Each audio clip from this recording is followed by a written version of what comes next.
कहीं ना कहीं ईश्वर जो होता है या किसी न किसी माध्यम से जो आपको आपके श्राप भी हैं, उसको कर्म, वो भी एक कर्म है, उस कर्म को करना ही है किसी न किसी माध्यम से।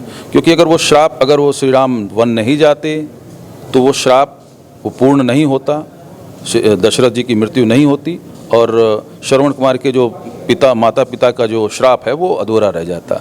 तो वो भी एक कर्म था जो विधि के विधान के द्वारा रचित था पहले से। राजा दशरथ का कैरेक्टर से क्या संदेश जाता है आमजन के बीच? देखिए, राजा दशरथ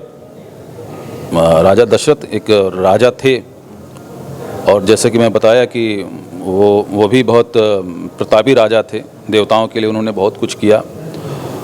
और रघुवंश की एक बड़ी रीत रही है कि रघुकुल रीत सदा चली आई, प्राण जाए पर वचन न जाए, और इसी का अनुसरण वो भी करते हैं।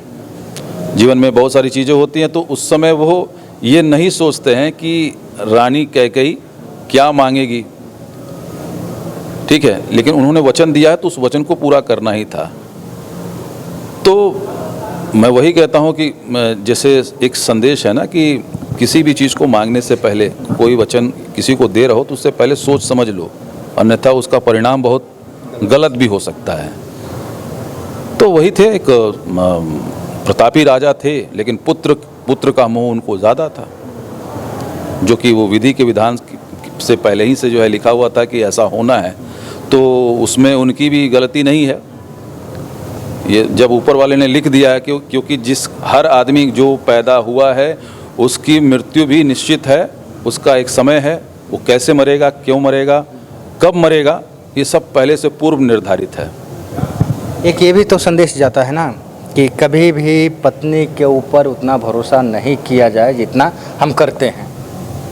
हाँ, ये कह सकते हैं, लेकिन ये सवाल सिर्फ पत्नी के लिए नहीं है, ये किसी के लिए भी हो सकता है। हाँ। कि विश्वास यहाँ पे वो कैरेक्टर हाँ, यहाँ ये कहता है कि विश्वास वही तोड़ता है जो विश्वासी होता है, अक्सर देखा गया है।